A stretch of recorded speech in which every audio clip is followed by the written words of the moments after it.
সবাই কান্দে আর কান্দে। লোকটা দৌড়ে এসে হযরত খলিফাতুল মুসলিমিন ওমরের পা জড়ায় ধরে কাঁদতেছে, হযরত ওমর মাফ করে দেন। হযরত ওমর ওই লোকটারে জড়াইয়া ধরে মুখ কাণ্ডে ভিজাই ফেলাইছে চুমো দিয়া, কয় তুই আমারে বাঁচাইছিস। এই অভিযোগ যদি কিয়ামতের মাঠে করতি, আমার ছেলে আব্দুল্লাহর মাধ্যমে জবাব দিয়ে যাইতাম, কিন্তু বাকি 9 সাথীরা আগে জান্নাতে চলে যাইতো। আমি এই জবাজবি করতে করতে দেরি করে ফেলতাম। তোমা ঝিলে মুঝসে ইন্তেকাম, বারোজে কিয়ামত না রাখে ये काम, खुदा पास मुझको रजालत ना हो, বারোজে কিয়ামত খজালত না हो। প্রতিশোধ নিতে হলে দুনিয়ার থেকে প্রতিশোধ নিয়ে হয়ে যাক, আখিরাতের জন্য এইটা রাখেন না। মেম্বার হইতে চান, বড় শখ আছে, চেয়ার পাবেন, পদমর্যাদা পাবেন, স্থানীয় মর্যাদা পাবেন, জাতির হক কিভাবে আদায় করতে পারলে এটা খেয়াল রাখবেন। মেম্বার হবেন হক আদায় করার জন্য, চেয়ারম্যান হবেন জাতির হক আদায় করার জন্য। খলিফাতুল মুসলিমিন হযরত আবু বকরের 3 বছরের ভিতরে আজীব 400 ঘটনা ঘটছে। এই আজীব ঘটনার মধ্যে একটা ঘটনা হলো, হযরত আবু বকর রাষ্ট্র পরিচালনার ফাঁকে মাঝে মাঝে একটা ঘরের মধ্যে ডেইলি 2-3 বার যায়। একটা ঘরে মুস্তাকিল একটা ঘরে 3 বার যায়। কিছুদিন যাওয়ার পরে হযরত ওমর বলতেছে, খলিফাতুল মুসলিমিন আপনি ওই ঘরে কি রাষ্ট্রীয় সম্পদ লুকায় রাখতে যান, আমি আপনার সাথে যাব, ঘরের মধ্যে কি রাখেন আমি দেখব। হযরত আবু বকর বললেন, ও ঘরের মধ্যে আমি একটা সম্পদ রাখছি, সেই সম্পদ আমি রক্ষণাবেক্ষণ করি, তবে আমার জীবদ্দশায় আমার সাথেও যাবা না, আমি ছাড়া একাও কখনো ওই ঘরের দিকে উকি মারবা না। যতই বীর বাহাদুর হোক ওমর, খলিফাতুল মুসলিমের কথা তো মানতেই হবে। উনি ওই ঘরের মধ্যে যায়নি। তবে ওমর, আমার ইন্তেকালের পরে যদি জনগণ তোমাকে খলিফাতুল মুসলিমিন বানায়, আমি তোমার ওসিয়ত করে গেলাম, তুমি সংসদে যাওয়ার আগে আগে যাবা ওই ঘরে, আমার ওই ঘরে যে সম্পদটা রাখা আছে ওইটা রক্ষণাবেক্ষণের দায়িত্ব আগে নিবা, ওইটা সেরে তারপরে সংসদে যাবা। কিছুদিন পরে হযরত আবু বকরের ইন্তেকাল হয়ে গেছে। সকলের মজলিসে শুরার মাধ্যমে ওমর রাদিয়াল্লাহু তাআলা আনহু খলিফাতুল মুসলিমিন, হযরত ওমর খলিফা হইয়া সংসদ সদস্য যারা ছিল, মন্ত্রী পরিষদ, তাদেরকে নিয়ে মসজিদে নববীর দিকে যাইতেছে। মসজিদে নববী হলো সংসদ ভবন। কতক্ষণ মসজিদে নববী সংসদ ভবন, মসজিদে নববীতে রাজনীতি হয়। রওনা দিয়ে একটু আগাইয়া হঠাৎ করে মনের মধ্যে কামড় দিছে, আরে আবু বকর তো আমাকে একটা দায়িত্ব দিয়েছিল ওই ঘরের সম্পদ আগে দেখার, সংসদ ভবনে যাওয়ার আগে, মসজিদে যাওয়ার আগে। এ সাথীরা তোমরা মসজিদে যাও, আমি আবু বকরের ওসিয়াত পালন করে আসি। হযরত ওমর ওই জায়গা থেকে সেই ঘরের দিকে গেছে। ঘরের ভিতরে ঢুকে যে দেখে এক আজীব ইলাহি কারখানা। অনেক বয়সী এক বুড়ি বিছানায় পেশাব পায়খানা করে একেবারে নষ্টভষ্ট হইয়া, বুড়ির চক্ষু অন্ধ, কানেও তেমন শোনে না, মুখের মধ্যে দাঁত নাই, মুখের ভিতরে ক্যান্সার হয়ে গেছে, গালের এই লাগাম বেয়ে বেয়ে নাল পড়তেছে, ময়লা পড়তেছে। এভাবে বুড়ি হা করে চক্ষু বন্ধ করে বলতেছে, বাবা আবু বকর তুমি কখন আসবা, আমারে কখন পরিষ্কার করে দিবা, আমারে কখন খানা খাওয়াবা। হযরত ওমর যে ঢুকে দেখে আসছে, যারে কপাল, কি অভিযোগ করেছি আর কি আমাকে দায়িত্ব দিল, কি এসে পাইলাম। বুড়ির সাথে কথাবার্তা না বইলা তাড়াতাড়ি বাসায় যাইয়া সংসদ সদস্যদের বললেন, তোমরা তাকে আগে আমি অন্য কাজ করে আসি। বাসায় যে স্ত্রীকে বলছে, স্ত্রী একটা খেদমত আমাকে আবু বকর চাপাই দিয়ে গেছে, দেশের মানুষ রাষ্ট্রের দায়িত্ব দিয়েছে, তার চাইতে কঠিন দায়িত্ব আবু বকর দিয়ে গেছে, দ্রুত তুমি মিষ্টি করে হালুয়া পাকাও, নরম করে তাড়াতাড়ি ঠান্ডা করো, খাবার দাও আমার কাছে, আমি খেদমত করে আসি। বিস্তারিত বলার পরে স্ত্রী বলছে, আমি আপনার সাথে যাব।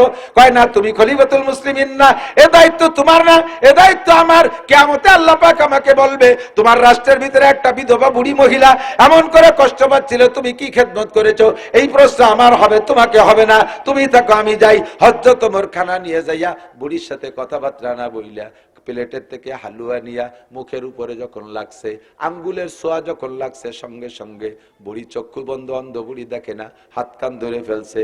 হাত ধরে মুখটা বন্ধ করে বলে, বাবা তুমি মুখে খাবার দিবা না, আগে তুমি বলো তুমি কে, তোমার পরিচয় বলো তুমি কে। বুড়ি অন্ধ, বুড়ি দেখছে না আবু বকর না ওমর। হযরত ওমর বলে, বুড়ি আমি যে কেউ হই না কেন, তুমি খাবার খাও। কয় না, তুমি আগে বলো তোমার পরিচয় বলো তুমি কে। কয় আমি তোমাকে খানা খাওয়াই তো কে। কয় যে না, এ সেই ব্যক্তি না, তোমার পরিচয় বলো। হযরত ওমর বলতেছে না, হযরত বুড়ি বলতেছে, আল্লাহর কসম সম্ভবত আমার আবু বকর দুনিয়ায় নাই। ও বুড়ি, তুমি কিভাবে বুঝতে পারলে আবু বকর নাই? কয় আবু বকর আমাকে এভাবে খানা খাওয়ায় নাই। আবু বকর খানা নিয়ে এসে আগে আমার বেড বিছানা পরিষ্কার করে, আমার কাপড় চোপড় পাল্টাইয়া পরিষ্কার করে ধুয়ে মুছে সাফ কইরা এরপরে আবু বকর খানা খায়। প্রথম আমাকে হাত দিয়ে খাওয়াইছে। এখন আমি মুখের অবস্থা ভালো না বিদায় আবু বকর আমাকে জিব্বাই করে খানা খাওয়াইতো। আবু বকর জিব্বে আমার মুখের সাথে দিয়ে খানা খাওয়াইতো। হাত যখন মুখে লাগছে আমি বুঝছি আবু বকর না। বলো আমার আবু বকর কেমন আছে?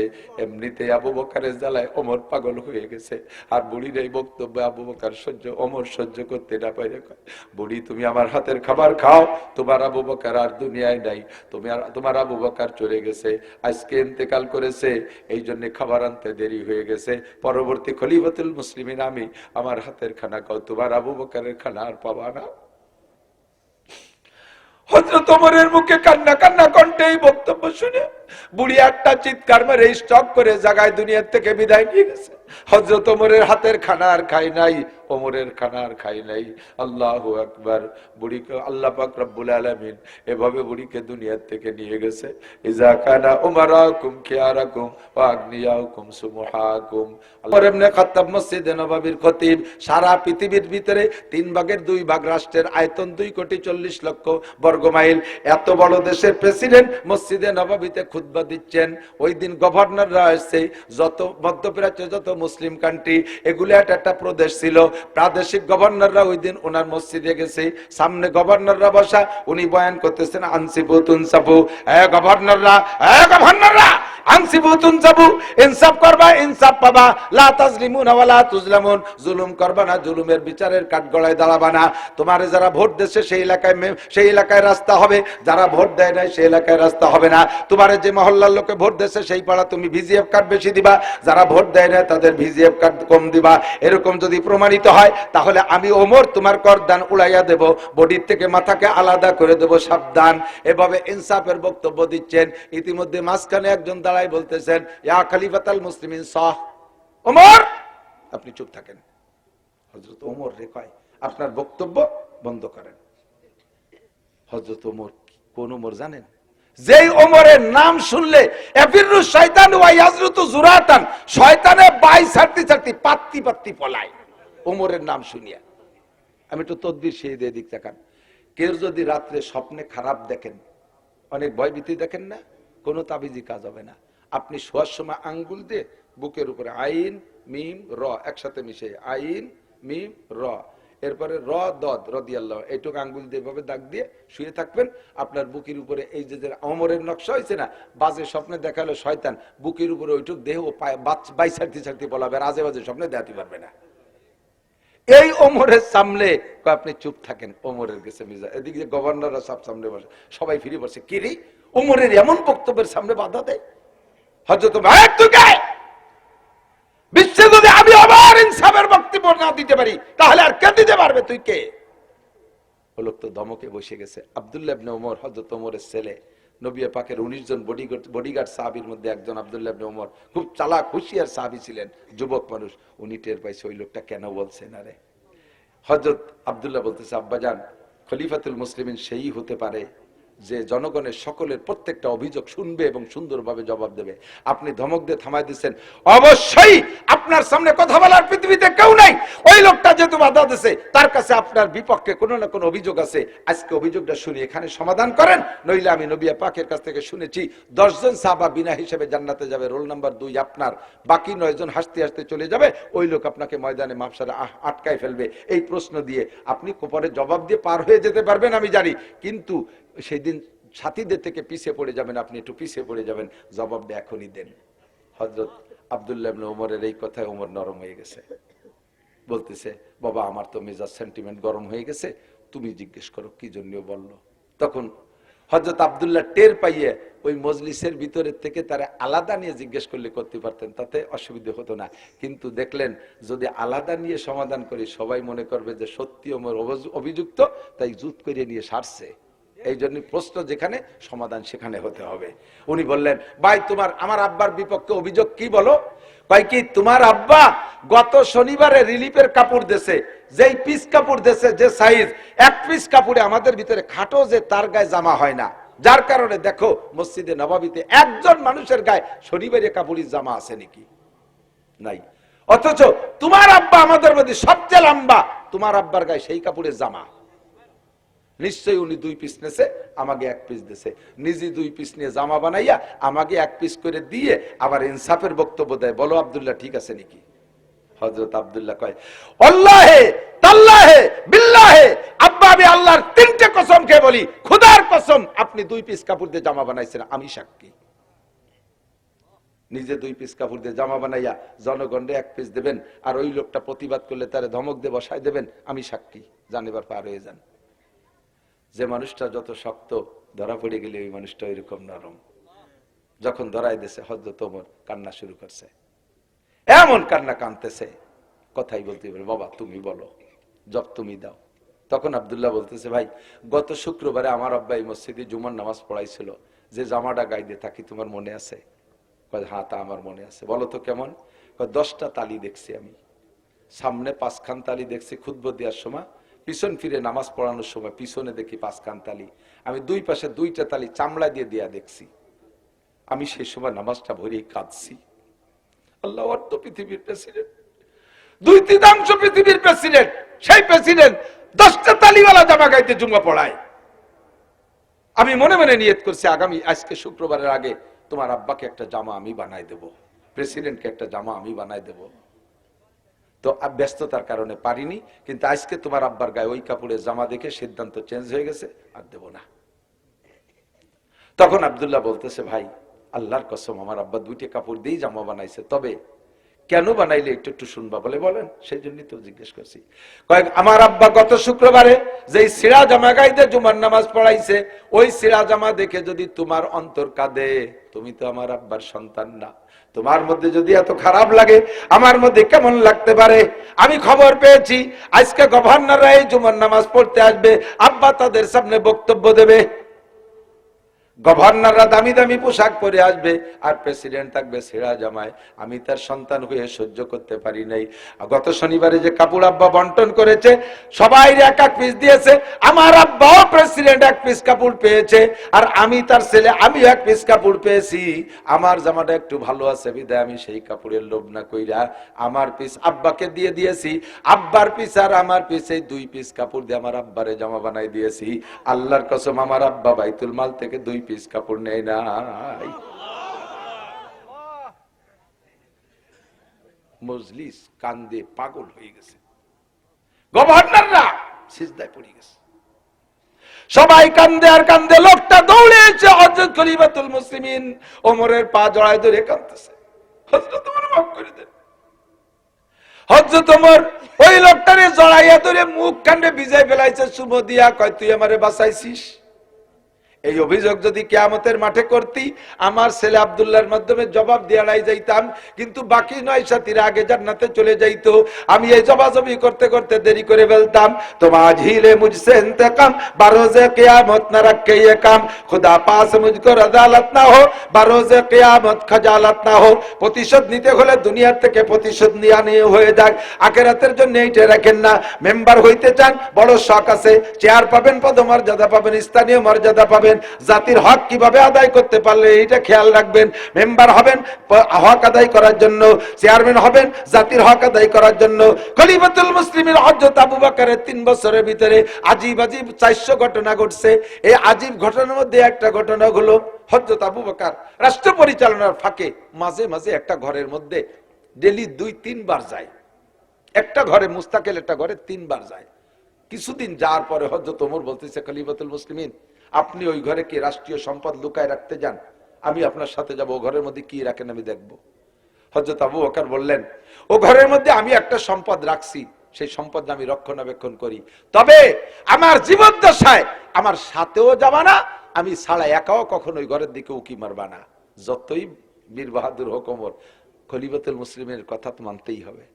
উনি ওই ঘরের মধ্যে যায়নি। তবে ওমর, আমার ইন্তেকালের পরে যদি জনগণ তোমাকে খলিফাতুল মুসলিমিন বানায়, আমি তোমার ওসিয়ত করে গেলাম, তুমি সংসদে যাওয়ার আগে আগে যাবা ওই ঘরে, আমার ওই ঘরে যে সম্পদটা রাখা আছে ওইটা রক্ষণাবেক্ষণের দায়িত্ব আগে নিবা, ওইটা সেরে তারপরে সংসদে যাবা। কিছুদিন পরে হযরত আবু বকরের ইন্তেকাল হয়ে গেছে। সকলের মজলিসে সুরার মাধ্যমে ওমর রাদিয়াল্লাহু তাআলা আনহু খলিফাতুল মুসলিমিন, হযরত ওমর খলিফা হইয়া সংসদ সদস্য যারা ছিল, মন্ত্রী পরিষদ, তাদেরকে নিয়ে মসজিদে নববীর দিকে যাইতেছে। মসজিদে নববী হলো সংসদ ভবন। কতক্ষণ মসজিদে নববী সংসদ ভবন, মসজিদে নববীতে রাজনীতি হয়। রওনা দিয়ে একটু আগাইয়া হঠাৎ করে মনের মধ্যে কামড় দিছে, আরে আবু বকর তো আমাকে একটা দায়িত্ব দিয়েছিল ওই ঘরের সম্পদ আগে দেখার, সংসদ ভবনে যাওয়ার আগে, মসজিদে যাওয়ার আগে। এ সাথীরা তোমরা মসজিদে যাও, আমি আবু বকরের ওসিয়াত পালন করে আসি। হযরত ওমর ওই জায়গা থেকে সেই ঘরের দিকে গেছে। ঘরের ভিতরে ঢুকে যে দেখে এক আজীব ইলাহি কারখানা। অনেক বয়সী এক বুড়ি বিছানায় পেশাব পায়খানা করে একেবারে নষ্টভ্রষ্ট হইয়া, বুড়ির চক্ষু অন্ধ, কানেও তেমন শোনে না, মুখের মধ্যে দাঁত নাই, মুখের ভিতরে ক্যান্সার হয়ে গেছে, গালের এই লাগাম বেয়ে বেয়ে নাল পড়তেছে, ময়লা পড়তেছে। এভাবে বুড়ি হা করে চক্ষু বন্ধ করে বলতেছে, বাবা আবু বকর তুমি কখন আসবা, আমারে কখন পরিষ্কার করে দিবা, আমারে কখন খানা খাওয়াবা। হযরত ওমর যে ঢুকে দেখে আসছে, যারে কপাল, কি অভিযোগ করেছি আর কি আমাকে দায়িত্ব দিল, কি এসে পাইলাম। বুড়ির সাথে কথাবার্তা না বইলা তাড়াতাড়ি বাসায় যাইয়া সংসদ সদস্যদের বললেন, তোমরা থাকা, আগে আমি অন্য কাজ করে আসি। বাসায় যে স্ত্রীকে বলছে, স্ত্রী একটা খেদমত আমাকে আবু বকর চাপাই দিয়ে গেছে, দেশের মানুষ রাষ্ট্রের দায়িত্ব দিয়েছে, তার চাইতে কঠিন দায়িত্ব আবু বকর দিয়ে গেছে। দ্রুত তুমি মিষ্টি করে হালুয়া পাকাও, নরম করে তাড়াতাড়ি ঠান্ডা করো, খাবার দাও আমার কাছে, আমি খেদমত করে আসি। বিস্তারিত বলার পরে স্ত্রী বলছে, আমি আপনার সাথে যাব। কয় না, তুমি খলিফাতুল মুসলিমিন না, এ দায়িত্ব তোমার না, এ দায়িত্ব আমার। কিয়ামতে আল্লাহ পাক আমাকে বলবে, তোমার রাষ্ট্রের ভিতরে একটা বিধবা বুড়ি মহিলা এমন করে কষ্ট পাচ্ছিল, তুমি কি খেদমত করেছো? এই প্রশ্ন আমার হবে, তোমাকে হবে না, তুমি থাকো, আমি যাই। হযরত ওমর খানা নিয়ে যাইয়া বুড়ির সাথে কথাবার্তা না বইলা প্লেটের থেকে হালুয়া নিয়া মুখের উপরে যখন লাগছে, আঙ্গুলের ছোঁয়া যখন লাগছে, সঙ্গে সঙ্গে বুড়ি চক্ষু বন্ধ, অন্ধ বুড়ি দেখে না, হাত কান ধরে ফেলছে। হাত ধরে মুখটা বন্ধ করে বলে, বাবা তুমি মুখে খাবার দিবা না, আগে তুমি বলো তুমি কে, তোমার পরিচয় বলো, তুমি কে। বুড়ি অন্ধ, বুড়ি দেখছে না আবু বকর না ওমর। হযরত ওমর বলে, বুড়ি আমি যে কেউ হই না কেন, তুমি খাবার খাও। কয় না, তুমি আগে বলো তোমার পরিচয় বলো, তুমি কে। কয় আমি তোমাকে খানা খাওয়াই তো কে। কয় যে না, এ সেই ব্যক্তি না, তোমার পরিচয় বলো। হযরত ওমর বলতেছে না, হযরত বুড়ি বলতেছে, আল্লাহর কসম সম্ভবত আমার আবু বকর দুনিয়ায় নাই। ও বুড়ি তুমি কিভাবে বুঝতে পারলে আবু বকর নাই? কয় আবু বকর আমাকে এভাবে খানা খাওয়ায় নাই। আবু বকর খানা নিয়ে এসে আগে আমার বেড বিছানা পরিষ্কার করে, আমার কাপড় চোপড় পাল্টাইয়া পরিষ্কার করে ধুয়ে মুছে সাফ কইরা, এরপরে আবু বকর খানা খায়। প্রথম আমাকে হাত দিয়ে খাওয়াইছে, এখন আমি মুখের অবস্থা ভালো না বিদায় আবু বকর আমাকে জিব্বে করে খানা খাওয়াইতো। আবু বকর জিব্বে আমার মুখের সাথে দিয়ে খানা খাওয়াইতো। হাত যখন মুখে লাগছে আমি বুঝছি আবু বকর না। বলো আমার আবু বকর কেমন আছে? এমনিতে আবু বকরের জ্বালায় ওমর পাগল হয়ে গেছে। আর বুড়ির এই বক্তব্য আবু বকর ওমর সহ্য করতে না পারে। বুড়ি তুমি আমার হাতের খাবার খাও, তোমার আবু বকর আর দুনিয়ায় নাই, তোমার আবু বকর চলে গেছে, আজকে ইন্তেকাল করেছে, এই জন্য খাবার আনতে দেরি হয়ে গেছে। পরবর্তী খলিফাতুল মুসলিমিন আমি, আমার হাতের খানা খাও, তোমার আবু বকরের খানা আর পাবা না।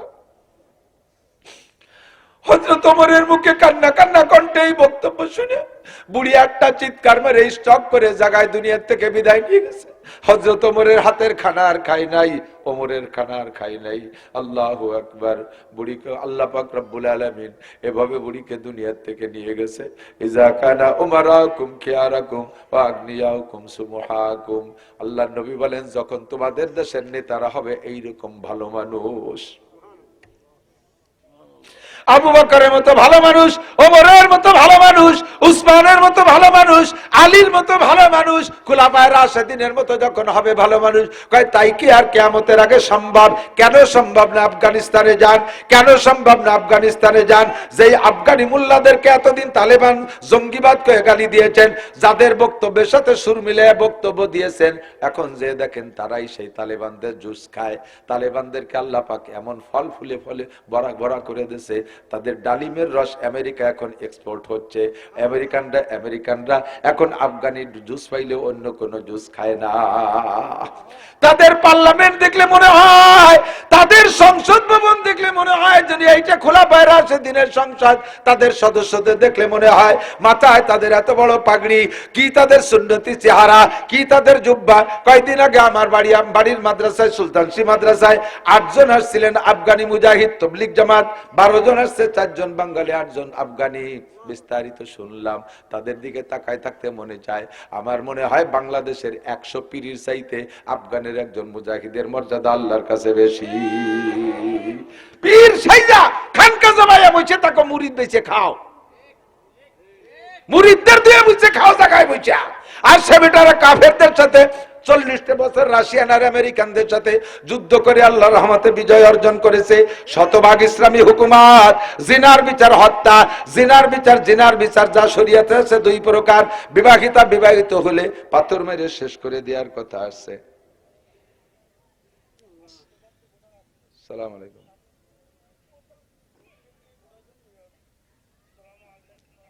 ওয়ালাইকুম আসসালাম। এই টাইমে তো স্টেজের সময় ফোন দেয়, বয়ান করতেছি। আলেম মানুষ একটু বোঝা উচিত। জিনার বিচার 2 প্রকার। অবিবাহিত হলে 100 কোড়া মিয়াত জালদা। আর বিবাহিত জিনা করে ধরা পড়লে পাথর মেরে শেষ করে দাও। হাজার মারা লাগবে না। বাংলার জমিনে যদি এমন 2টা বিচার করে, আমি কসম খেয়ে বলতে পারি আল্লাহর রহমতে জিনা বন্ধ হবে। কতক্ষণ? র‍্যাব, কুবরা, আর্মি, বিডিআর কোন আইন দিয়ে কিছু দিয়ে ঠেকাইতে পারবা না। আল্লাহু আকবার। ইফতিজিং আইন করছে, কি হয়েছে তাতে? ইফতিজিং এর একটা বিন্দু মাত্র বন্ধ হয় না। ইফতিজিং, ঠিক না? আরো ইফতিজিং বাড়ছে। সৌদি আরব গেছি, একজন কয় সিগারেট খা, ছাড়িয়ে দিছি, নিয়ত করছি আর খাবো না। কিন্তু জায়গায় জায়গায় লেখা দেখি যে মামলু তাৎকিন, ধূমপান নিষেধ। ওই লেখা দেখলে টাকাতি মনে কয়, ওই লেখা দেখলে টাকাতি মনে কয়, যতক্ষণ অসহে না পড়ে। ইফতিজিং এর নাম করে দিয়ে পরে আরো ইফতিজিং করার শখ হয়। 14ই ফেব্রুয়ারি একটা ভালোবাসা দিবস বলে এই ভ্যালেন্টাইন্স ডে, এই ডে বানাই দিয়ে দুনিয়ার নুচ্ছমি করার পথ খুলে দিয়ে আবার বাংলাদেশের কোন যুবক বিশেষ করে মুসলমানের সন্তান, আরে মুসলমান না কাফের সন্তানও এখনো পর্যন্ত এরা ধর্ষণ করে না, ধর্ষণ করার সাহস নাই। 100% পর্দানশীল একটা মেয়েকে নিয়ে অপহরণ করছে, ধর্ষণ করছে, এর একটা প্রমাণও দেখাতে পারবেন না। ধর্ষিত হয় কারা? আগান্দে বাগান্দে ঘুরে বেড়ায় যেগুলো, সেইগুলো। কতক্ষণ বটমূলে যাবা, পয়লা বৈশাখের পান্তা ইলিশ খাতে সারা রাত সেমরি মানুষ হয়, মিটি মানুষ হইয়া বটমূল দিয়ে ঘুরবি, সরোয়ার্দী উদ্যান দিয়ে, এই সমস্ত পার্কে পর্কে, কুয়াকাটা, কক্সবাজার। আর সে জায়গা দো পাইয়ে শিয়ালের অভাব আছে। শিয়ালে যদি ধরিয়ে নিয়ে যায়, মুরগিগুলোকে রাস্তায় ছাড়ো কে? কতক্ষণ? আল্লাহু আকবার। আরবি সাহিত্যের একটা কিতাবে একটা গল্প পড়েছিলাম, একটা বাস্তব গল্প, মানে বাস্তবের সাথে অভিনয় করা আর কি। এরকম হতেও পারে, নাও পারে। বাকি গল্পটা এরকম, এক যুবক, স্থানীয় ভালো দিনদার এক যুবক, আল্লাহওয়ালা, পাগড়ি পরে, পীর সাহেবের মুরিদ, খুব দিনদার, ভালো ছেলে। এই যুবকের চেহারাও ভালো। একটা চরিত্রহীনা মহিলা এই যুবককে টার্গেট করছে, কোনোভাবে তারে ফুসলাতে পারে না, কথা বলার সুযোগ দেয় না যুবক। লাস্টে যাইয়া এই মহিলা যাইয়া কাজীর কাছে মামলা দিয়েছে, স্যার অমক গ্রামের অমকের ছেলে অমক আমাকে ধর্ষণ করছে। যখন মহিলাই মামলা করছে, তখন আসামিরে ধরিয়ে আনতে হবে না? তো পুলিশ পাঠাইছে, কাজী সাহেব 2 পুলিশ পাঠাইছে, যাই দেখে পুলিশে পাঠাইছে, ধরিয়ে নিয়ে আসো। তো পুলিশ 2 জন যাইয়া ওই ছেলেটার কাছে খবর নিয়ে যে দেয় যে মাথায় পাগড়ি দেওয়া, গোল জুব্বা, মাথার উপর একটা রুমাল দিয়ে যায় নামাজের পর বসে ফজর বাদ সকালে তিলাওয়াত করতেছে একবারে 4 পর্যন্ত। পিছনে যাইয়া দাঁড়াইয়া ভয়তে থরথরায় কাঁপতেছে, এত বড় বুজুর্গ করে কিভাবে অ্যারেস্ট করব। পরে তিলাওয়াত শেষে পুলিশটা বলতেছে, হুজুর বেয়াদবি মাফ করবেন, স্যার কাজী স্যার একটু আপনাকে স্মরণ করছে, চলেন কোরআন শরীফ বন্ধ করে তুইয়া পুলিশের সাথে চলে গেছে। যার পরে ওই মহিলা তো বাদী মহিলা তো আছেই, তো পুলিশের ধরে নিয়ে কাজী সাহেবের জন্য দাঁড় করছে। কাজী সাহেব ওই মহিলারে বলতেছে, এই ছেলে? বলে হ্যাঁ এই ছেলে। কাজী সাহেব আগাগুড়া দিয়ে না, হতে পারে না, এ ছেলের দ্বারা সম্ভব না। এখন ওই মহিলারে বলতেছে তুমি ভালোই রে, কয় এই ছেলে, বলে হ্যাঁ এই ছেলে। কয় স্যার অত সুফি দেখলি কে, আকামের গুরু ধরাবে, পেছে ফেলাই দিতে বলে বিয়ে বসতে পারবে।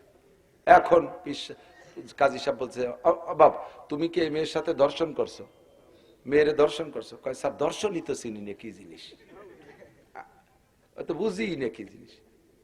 মহিলা কয় তুমি বোঝো না, আকাম করার সময় ভালো বোঝেন না, বুঝতেছে না। দুই দিকে তর্ক চলতেছে। এখন কাজী সাহেব বলতেছে দুইজনে কসম খাতি হবে। কি খাতি হবে? মহিলারা জিজ্ঞেস করছে তোমার সাক্ষী আছে? কয় স্যার আপনি তো ভালো কাজের কাজী হয়েছেন, এই কাজে সাক্ষী থাকে নাকি? কয় যে সাক্ষী নালি বিচার হবো কি দিয়ে, শরীয়তের বিচার তো ফাতুবি আর বাতি সোহাদা, 4 জন সাক্ষী আনতে হবে। কয় যে তাহলে তো বাংলাদেশে কোনো বিচারই হয় না, এ কাজে কোনো সাক্ষী খুঁজে পাওয়া যায়। কয় যদি সাক্ষী না দিতে পারো তাহলে কসম খাও, 5টা কসম, 4টে কসম এক কায়দায়, 5ম নম্বর কসম আলাদা কায়দায়। আল্লাহর কসম, আল্লাহর কসম, আল্লাহর কসম, আল্লাহর কসম, এই যুবক আমার দর্শন করছে। আল খামিসাতু লানাতুল্লাহি আলাল কাযিবিন, কুরআন শরীফে শিখে দিয়েছে। 5 নম্বর বলবা আমি যদি মিথ্যে কথা বলি তাহলে আমার পর যেন আল্লাহর অভিশাপ পড়ে। বলার সাথে সাথে মহিলা টপ টপ করে কসম খেয়ে ফেলাইছে। এখন কাজী সাহেব বলে বাবা কি তো কসম খালো? স্যার কসম আমিও খেতে পারি। ও খাইছে কসম, কসমে কসমে সমান হয়ে গেছে, ওদিকে কে সাক্ষী নাই, বিচার কি করবে এখন? এখন তো বিচার কোনোদিন, বিচার তো করতেই হবে মামলা যখন দেশে। তখন কাজী সাহেব কৌশল করে দুইজনের সরাই দিয়ে পরে মহিলাটা রেখে ঘরের ভিতরে ডেকে নিয়ে 5 টাকার একটা নতুন কাগজের টাকা ওর হাতের মধ্যে দিয়েছে, দিয়ে বলছে বাপ আমি এই টাকাটার নাম্বার টাম্বার সব রেখে দিলাম, মোনা তুই এই টাকাটা খুব যত্ন সহকারে নিয়ে যাও, ছেলে যেন টের পায় না, তো খারাপ ছেলে, ও তো এমনি তো তোর পর আক্রমণ করছে, ফিরে বেড়ে টাকা পাইলেও নিয়ে যেতে পারে, খুব যত্ন সহকারে নিয়ে যা, চলে যা। আগামী মঙ্গলবারে যদি এই টাকাটারে হুবহু এইভাবে জমা দিতে পারিস তাহলে বিচার তোর পক্ষে, তুই যা বলছিস সেভাবে করা হবে। মেয়েটারে বিদায় দিয়ে পরে হুজুরের দরবেশে ডেকে বলছে দরবেশ যদি বাঁচতে হয়, বাঁচার জন্য তোমাকে একটা পরামর্শ দিও। মেয়েটার কাছে 5টা টাকা আছে, ওই 5টা টাকা তুমি যেভাবে হোক তার কাছ থেকে আইনি আমার কাছে যদি দিতে পারো তাহলে বিচার তুমি বেঁচে যাবা, নইলে কিন্তু বাবা মায়ের খাওয়া লাগবে, কিন্তু উপায় নেই। এখন যুবক মানুষ যাই কি করবে, ও তো ওই মেয়ের সাথে কথা বলার অভ্যাসটা, যে বলতেছে দৌড়ই যে কাছে আপা একটু দাঁড়ান, হ্যাঁ হুজুর কথা বলবি না, কথা হবে মঙ্গলবারে। কয় না আপা একটু দাঁড়ান, পায়ে ধরি দাঁড়ান, আপনার কাছে 5টা টাকা আছে, আমি 10 টাকা দিবানি, আপনি ওই 5টা টাকা আমার কাছে বেছেন। কয় যে 10 কোটি টাকা দিলেও হবে না। এইভাবে 200 টাকা পর্যন্ত সাথে কোনোভাবে 5টা বেশি নেই। এরপরে চেষ্টা করছে যে কোনোভাবে হাতের নিতে পারিনি, জোরাজুরি খানিক করছে, তো জোরাজুরি করতে করতে হাতের মুঠির মধ্যে তো কুড়ামুড়া হয়ে গেছে না, এইভাবে ও মাইয়া জিতেই চলে গেছে, নিতে পারিনি হুজুর। যাই এখন হুজুর তো আগামী মঙ্গলবারে পিঠি তো চামড়া থাকবে না, যাইয়ে ঘরের মধ্যে আল্লাহুম্মা ইজ্জিনি আল্লাহুম্মা জিদনা ওয়ালা তানকুসনা ওয়া আকরিমনা ওয়ালা তুহিন্না ওয়া ইজ্জিনা ওয়ালা তুদিল্লানা ফিদ দুনিয়া ওয়াল আখিরা। সিজদায় পড়ে কাঁদতেছে, আল্লাহ আমি কেমন, তুমি ভালো জানো, অপমান করো না, বেইজ্জত করো না। 1 সপ্তাহ কাঁদছে, বাইরে আর বেরোয় নেই। আর মহিলা তো দিন যায় আর মঙ্গলবার গনে, কবে মঙ্গলবার আসবে বিচার ঠিক মতো পাবো। মঙ্গলবার সকালবেলা মহিলা আগে আগে যে কোর্টে হাজির হয়ে গেছে টাইম মতো, এবার ওই দরবেশও গেছে। এবার যাওয়ার পরে দুইজন যখন সামাসামি হয়েছে, মহিলা যায় কাজীর টেবিলের পর ফেলে, এই নেন আপনার টাকা। কাজী সাহেব কাজে কি সেই টাকা? বলে হ্যাঁ সেই টাকা না, নাম্বার মিলে দেখেন, নাম্বারে ফেলছে। তার টাকা, সে টাকাতে এরকম কুড়ামুড়া হয়ে গেল কি করে? আমি তো নতুন টান টান টাকা দিলাম। বোঝেন না, আপনারা তো দরবেশে মোটা বিশ্বাস করেন, আমার তো বিশ্বাস করেন না। ও কি একটু একটু খারাপ? ওই টাকা কেনার জন্য আমার 200 টাকা সাথছে, তাও আমি বেশি নেই। যখন বেশি নেই এরপরে আমার কাছ থেকে কাটিয়ে নেওয়ার জন্য কি জোরাজুরি করছে। তা কাজী সাহেব বলে পারে নাই নিতে, ও ও আমার কাছে টাকা নেবে, ওর বাপ আমার হাতে টাকা নিতে পারে।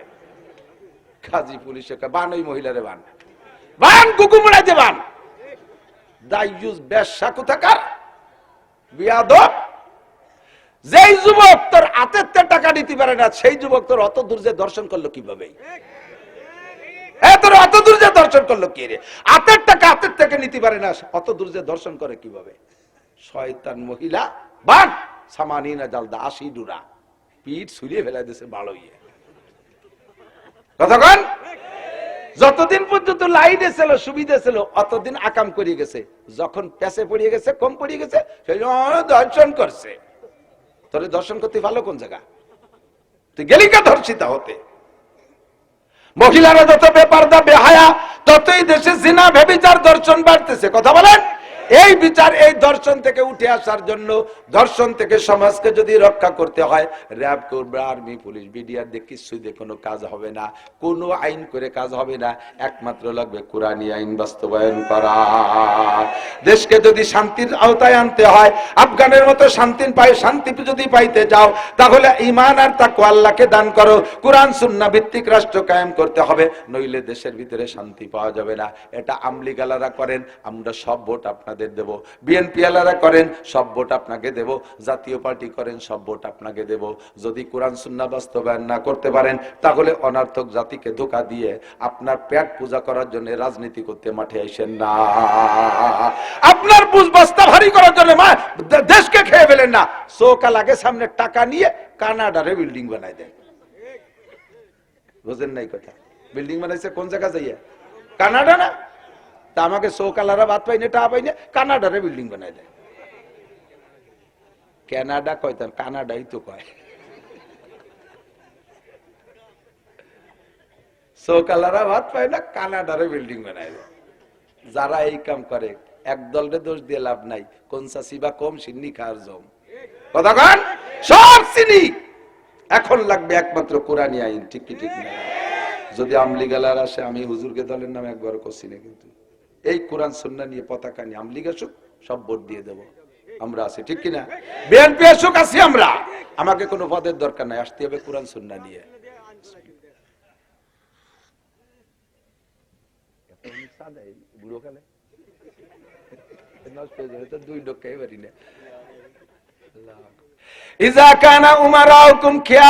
শান্তির কথা আল্লাহ বলছে দুইটা, ঈমান আর তাকওয়া। আর নবী বলছেন যে তোমরা যদি দুনিয়ারে শান্তি জান্নাত বানাইতে চাও, এক নম্বরে তোমাদের নেতারা হবে দিনদার, ইমানদার, পরহেজগার, আল্লাহ ওয়ালা বুজুর্গ। দুই নম্বরে ওয়াগনিয়াকুম সুমহাকুম, তোমাদের সমাজের ধনীরা হবে দানবীর। তারা যাকাত দেবে, টাকা দেবে, পয়সা দেবে, গরিব মিসকিন এতিম অসহায় কাঙ্গাল দুঃখিনী বিধবাদের দিকে লক্ষ্য রাখবে, মসজিদ মাদ্রাসাগুলো দান খয়রাত করবে। ওয়াগনিয়াকুম সুমহাকুম ওয়াউমুরুকুম শুরা বাইনাকুম, প্রত্যেকটা কাজ পরামর্শ সাপেক্ষে হবে।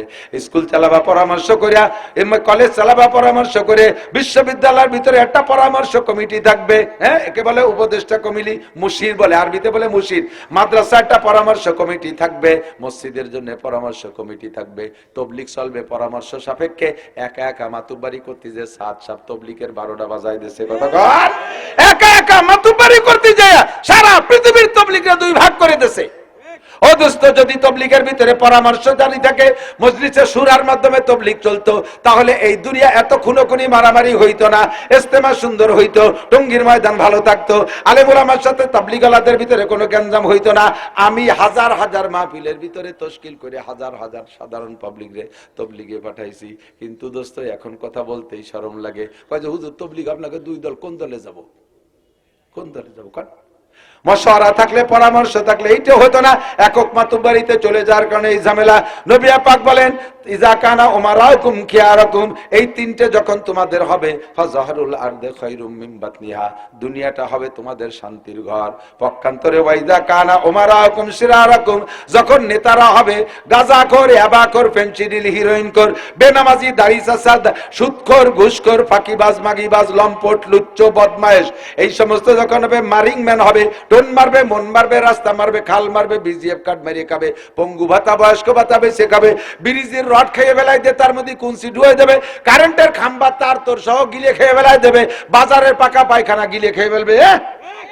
এইরকম যখন তোমাদের নেতা হবে, ও আগ্নিয়াও কুম্ভ খালা, কুমার ধনী মানুষ যত কৃপণ হবে, ও মুরুকুম ইলা নিসাইকুম, সংসার থেকে সংসদ পর্যন্ত মাতুব্বারি করবে বউরা। এনে 100 টাকা দিতে গিয়ে যাই ফকেটিতে বেরোয় থুয়ে দিছে, দেবেন না? কয় না, যদি নানটুরমা শোনে তাহলে আমার বাড়ি উঠতে দেবে না। হ্যাঁ, নানটুরমার ভয়তে 100 টাকা দান করতে পারে না। কথা কয় টাকা, ঠিক না? কামাই হরেন আপনি, ক্যাশিয়ার বানাইছেন বউরে। বউর কাছ থেকে না শুনে কোথাও কিছু করা যায় না। সংসারের মাতুব্বার বউ, ওয়ার্ডের মাতুব্বার বউ, ইউনিয়নের মাতুব্বার বউ, উপজেলার মাতুব্বার বউ, অফিস আদালতের মাতুব্বার বউ, একেবারে হাইকোর্ট পর্যন্ত সব জায়গা বউ, সংসদের মাথা পর্যন্ত সব জায়গা মহিলা। যখন তোমাদের অবস্থা এমন হবে, হুজুর কয় ফাবাতানুলার দেখাই রুমিন জাহরিয়া, দুনিয়া শান্তির আশা করো না, ইমানের সাথে মরতে পারো নাকি তাই দেখো। আল্লাহ পাক আমাদের শান্তির আসবাব জোগাড় করে দিক, সবাই বলেন আমিন, জোরে বলেন আমিন। আমি কোন রাজনৈতিক দলরে খারাপ কইছি নাকি? হ্যাঁ কইছি খারাপ? কোন দলরে খারাপ কইছি নাকি? সব দলরে পেশ সংসা করছি, বরিশালের কা পেশ সংসা, পেশ সংসা করছি। কাজ হলো যে দলই এই দুইটা পতাকা নিয়ে আসবে আমরা তাদের সাথে আছি, কথা কোন ঠিক ঠিক না? বহুকাল ধরে দেখছি একটা বার অন টেস্ট আল্লাহর একটু ট্রাই করেন, আল্লাহরে ভোট দিলে আল্লাহ শান্তি দেবে আফগানে দেশে বলে শুনলাম, দেখি বাংলাদেশে একটা বার দেয় নাকি ওয়ান টেস্ট একটা বার আল্লাহরে, যদি আল্লাহ না পারে পরের বার কই জ্বালা তুমি পারো না, আমরা ফিরে জায়গায় চলে যাচ্ছি, নৌকালারা নৌকায় দাঁড়িয়ে শেষালার দাঁড়িয়েছে চলে তুমি ফেল, এই কয়ে সরিয়ে চলে যাবো, কথা কর না। কিন্তু আল্লাহ ফেল করা যাত না, আল্লাহ পাক কবুল করুক, বলেন আমিন।